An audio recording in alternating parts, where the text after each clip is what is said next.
duduk.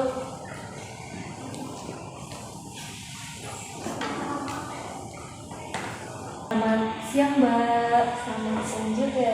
Apakah benar ini dengan Mbak Andini? Ya, benar. Oke, senang bertemu Mbak Andini hari ini. Gimana nih tadi di jalan lancar? Alhamdulillah lancar. Alhamdulillah. Terus tadi kesini sendiri atau sama siapa? Aku tadi kesini pakai motor juga sendiri. Sendirian. Iya. Nggak dianterin ya? Udah biasa sih, kemana-mana sendiri. Udah biasa kemana-mana sendiri. Jadi ya udah gitu. Terus gimana nih kabar hari ini? Apakah baik atau ada keluhan? Gimana nih? Ini akhir-akhir ini aku lagi banyak tugas ya. Jadi terasa kayak capek banget. Tetap semangat ya Mbak Andini. Semoga tugas-tugas tetap selesai dengan baik. Terus apa sih kegiatan Mbak akhir-akhir ini, kayak kegiatannya? Ya, apalin yang buat hotmail, ngerjain tugas. Oh begitu ya kegiatannya. Oke ya Mbak, di sini sebelum kita mulai, saya akan menyampaikan bahwa saya sebagai konselor ini bertugas untuk membantu individu atau kelompok untuk memberikan solusi dalam menghadapi masalahnya, baik itu masalah pribadi, emosional, atau sosial. Nah, masalah yang disampaikan ini sifatnya rahasia ya Mbak. Jadi dalam konseling itu memiliki asas tertentu. Yang pertama itu ada asas kerahasiaan dan asas kesukarelaan. Asas kerahasiaan itu menjaga informasi dan data yang sudah disampaikan. Kalau kesukarelaan itu menceritakan segala sesuatu dengan sukarela gitu.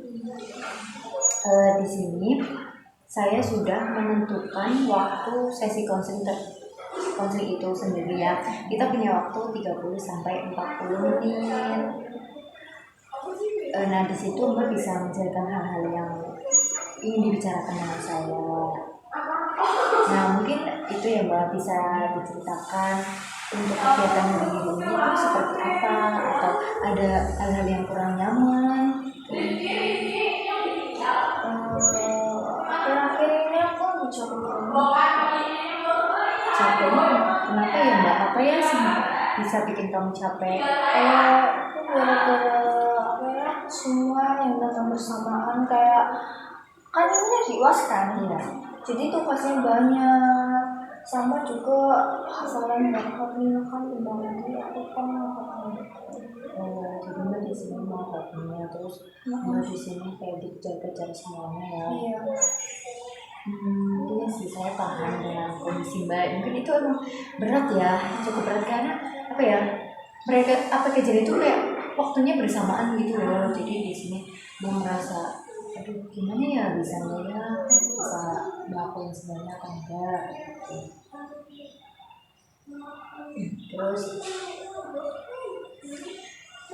Terus tadi kamu juga menyebutkan bahwa kamu waktu kamu tuh nggak cukup ya buat ngerjain UAS, latihan hotmail, dan itu kayak membuat kamu stres dan bingung. Benarkah begitu? Iya benar, kadang merasa aku kayak jadi kurang produktif gitu. Padahal kan aku udah ada bikinnya tuh tulis gitu kan, schedule. Jadi di sini Mbak kayak dari yang Mbak sampaikan, Mbak kayak merasa tertekan dan mungkin merasa frustasi ya dengan kondisi itu, kayak nggak bisa ngatur waktu semuanya dalam waktu yang bersamaan, terus kayak sama jadi nggak seimbang gitu ya. Iya, aku jadi kayak serba salah jadinya. Jadi sebenarnya di sini Mbak Andini merasa nggak nyaman ya dengan jadwal yang padat itu. Tapi di sini Mbak Andini merasa bersalah kalau misal nggak produktif gitu loh. Terus tadi kamu udah bilang ya, kamu udah bikin to-do list ya, to-do list buat tugas-tugas, jadwal itu. Tapi di sini rencana jadwalnya itu nggak sesuai sama apa yang kamu lakuin gitu ya, kayak sulit konsisten. Terus hal apa sih yang membuat Mbak Andini kesulitan dalam memilih waktu itu?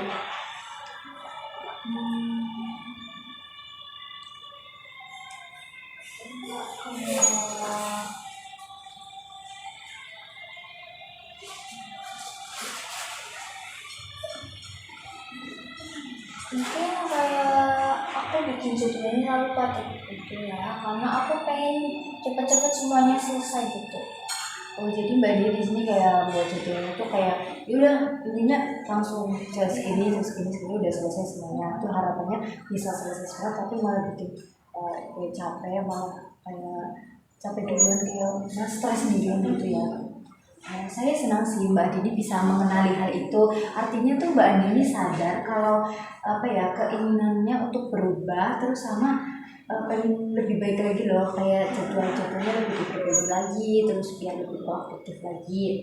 Nah, mungkin di sini Mbak Andini membutuhkan solusi yang tepat ya. Mungkin dari saya, solusi yang saya berikan itu mungkin kita sama-sama kayak kerjasama ya Mbak, kayak membahas solusi yang pas untuk Mbak Andini, dienakin Mbak Andini gitu Kak. Menurut saya itu Mbak Andini membuat jadwalnya realistis gitu loh. Realistisnya itu kayak sesuai dengan keadaan Mbak Andini dan kondisinya. Kayak misal nih kan kuliah pagi sampai sore misal. Nah nanti latihan waktunya sih malam kan. Nah nanti setelah sore sampai pagi sampai sore kan udah ya, terus nanti jadwal yang latihan hotmeal malam. Berarti kalau mau nyelesain tugas setelah hotmeal, tapi itu langsung kerjain loh, kayak berudut langsung kerjain. Nah di situ waktu Mbak Ani istirahat juga cukup, terus jaga badan nggak terlalu capek, bikin lebih produktif aja. Mungkin lebih kayak cepet keluar ya, cuma kayak lebih ruang istirahatnya juga cukup, sama semuanya juga bisa terpenuhi. Mungkin itu sih untuk solusinya begitu, atau bisa dimengerti sama Mbak Ani. Terus di sini kan jadi dari semua yang sudah berceritakan ya, jadi di sini Mbak Ani udah sering menyusun jadwal harian, tetapi terlalu padat ya, sehingga kayak membuatnya stres sendiri, terus kayak tidak sesuai dengan ekspektasi juga, tidak sesuai dengan rencana juga, dan akhirnya kayak di sini membuat Mbak Ani tidak semangat, kayak udah capek duluan gitu loh, kayak mau ngelakuin hal ini malah ya udah capek sendiri gitu. Terus di sini ya secara keseluruhannya itu Mbak Ani sedang mengalami kesulitan dalam memanage waktu. Jadi karena dua tanggung jawab itu kayak bersamaan. Jadi Mbak Ani tapi di sini juga pengen cari solusi-solusi yang sesuai tepat, bisa nggak capek juga, bisa selesai juga gitu. Untuk menjalin keseimbangan produktivitas keseharian. Nah, tadi kan saya udah membahas beberapa solusi ya Mbak, tadi seperti menyusun jadwal lebih realistis, terus kayak memberi waktu ruang kita istirahat yang cukup. Mungkin dengan cara itu kamu bisa menjalankan aktivitas tanpa merasa tertekan dan terbebani. Mungkin itu sih konsen hari ini. Terima kasih sudah berbagi cerita dengan saya di pertemuan pertama ini. Mungkin itu saja. Untuk pertemuan berikutnya kita bertemu dengan progres Mbak Nini sesuai dengan solusi-solusi yang saya berikan tadi ini.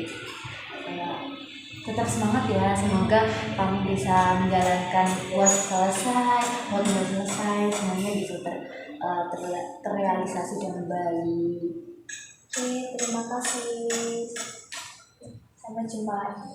Ya, sampai jumpa. Semoga berjalan lancar ya. Terima kasih banyak sudah menyempatkan waktu datang sini. Terus ya sudah. Ya, terima kasih ya Mbak. Sekian. Assalamualaikum ya Mbak. Waalaikumsalam. Terima kasih ya Mbak. Hati-hati di jalan.